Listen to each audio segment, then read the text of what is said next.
മണിയെക്കുറിച്ചുള്ള ഒരു introduction video ആണ് ഞാൻ ഇന്ന് ഉദ്ദേശിക്കുന്നത്. ഒരു കാര്യം പറയട്ടെ, നിങ്ങൾ എൻ്റെ ചാനൽ സബ്സ്ക്രൈബ് ചെയ്തിട്ടില്ല എങ്കിൽ ദയവായി സബ്സ്ക്രൈബ് ചെയ്യുക. വീഡിയോ ഇഷ്ടമായെങ്കിൽ ലൈക്ക് ചെയ്യുക, ഫ്രണ്ട്സിനൊക്കെ ഷെയർ ചെയ്ത് കൊടുക്കുകയും ചെയ്യുക. സ്മാർട്ട് മണിയെക്കുറിച്ചുള്ള ഈ ഒരു പ്ലേലിസ്റ്റിലേക്ക് സ്മാർട്ട് മണിയുടെ കൺസെപ്റ്റിനെ കുറിച്ചും അല്ലെങ്കിൽ സ്മാർട്ട് മണി കൺസെപ്റ്റ് ഉപയോഗിച്ച് ട്രേഡ് ചെയ്യാനുള്ള സ്ട്രാറ്റജീസ് എല്ലാം നമുക്ക് ഓരോ ദിവസം ഓരോ വീഡിയോ ആയിട്ട് ഞാൻ ചെയ്യുന്നതാണ്. ദ ഇന്നർ സർക്കിൾ ട്രേഡർ എന്ന ആശയം വികസിപ്പിച്ചെടുത്ത മൈക്കിൾ ജെ ഹഡിൽസൺ ആണ് ഈ സ്മാർട്ട് മണി എന്ന ആശയം ട്രേഡിംഗിലായിട്ട് കൊണ്ടുവരുന്നത്. സ്മാർട്ട് മണി എന്നത് ബിസിനസ് ലോകത്ത് ഇൻവെസ്റ്റേഴ്സിനെയും അല്ലെങ്കിൽ അറിവും പരിചയമുള്ള സ്ഥാപനങ്ങളെയും ഒക്കെ സൂചിപ്പിക്കാൻ ഉപയോഗിക്കുന്ന ഒരു പദമാണ്. അതായത് അവരുടെ പക്കലുള്ള ഈ ബിഗ് ഇൻവെസ്റ്റ്മെന്റ് നമ്മുടെ മാർക്കറ്റിനെ വളരെ കാര്യമായ രീതിയിൽ ബാധിക്കുന്നുണ്ട്. ചുരുക്കി പറഞ്ഞാൽ മാർക്കറ്റിനെ കുറിച്ച് സമഗ്രമായ ധാരണയുള്ള ഇൻവെസ്റ്റേഴ്സിനെയാണ് സ്മാർട്ട് മണി എന്ന പദം കൊണ്ട് സൂചിപ്പിക്കുന്നത്. ഈ ഇൻവെസ്റ്റേഴ്സ് ആരൊക്കെ ആയിരിക്കും? അവർ മെയിനായിട്ട് ഹെഡ്ജ് ഫണ്ട്സ്, പെൻഷൻ ഫണ്ട്സ് അല്ലെങ്കിൽ മറ്റ് ഇൻവെസ്റ്റ്മെന്റ് ബാങ്കുകളിൽ നിന്നുള്ള പ്രൊഫഷണൽസ്, ഇവരൊക്കെ ആയിരിക്കും മെയിനായിട്ട് ഈ ഒരു ഗണത്തിൽ ഉൾപ്പെടുത്താവുന്നത്.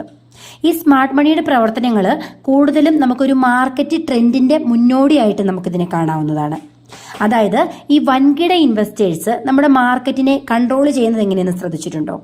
അത് കണ്ടെത്തുകയാണെങ്കിൽ നമുക്ക് പല പുതിയ ഇൻവെസ്റ്റ്മെന്റ് സ്ട്രാറ്റജീസ് ഡെവലപ്പ് ചെയ്യാനും അതുപോലെ തന്നെ ഈ ഒരു കൺസെപ്റ്റിലൂടെ നല്ലൊരു ലാഭം ഉണ്ടാക്കാനും നമുക്ക് സാധിക്കും.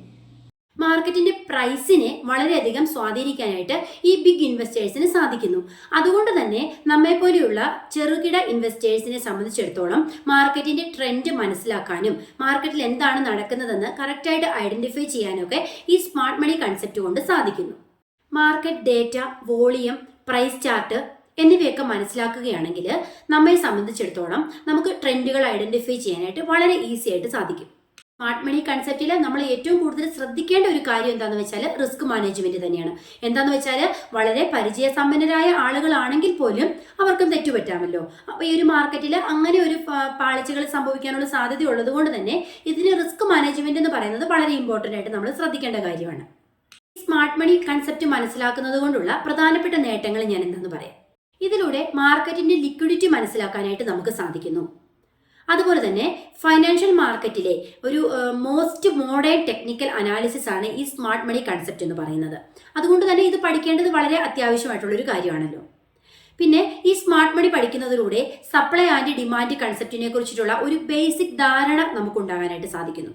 സ്മാർട്ട് മണി പഠിക്കുന്നതിലൂടെ ഇൻസ്റ്റിറ്റ്യൂഷൻസ് ക്രിയേറ്റ് ചെയ്യുന്ന പുതിയ ട്രെൻഡ്സ് മനസ്സിലാക്കാനായിട്ട് നമുക്ക് എളുപ്പത്തിൽ സാധിക്കുന്നു. പിന്നെ ഉള്ളൊരു പ്രത്യേകതയാണ് ഈ സ്മാർട്ട് മണി കൺസെപ്റ്റ് എന്നത് എല്ലാ ഫിനാൻഷ്യൽ മാർക്കറ്റിലും നമുക്ക് ഉപയോഗിക്കാനായിട്ട് സാധിക്കും.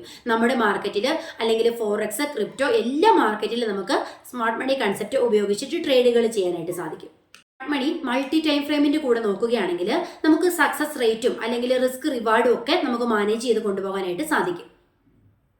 എന്താണ് സ്മാർട്ട് മണി കൺസെപ്റ്റ്? ഒറ്റ നോട്ടത്തിൽ ഇതിനെ എങ്ങനെ വിശകലനം ചെയ്യാം എന്ന് നിങ്ങൾക്ക് മനസ്സിലായിട്ടുണ്ടെന്ന് വിചാരിക്കുന്നു.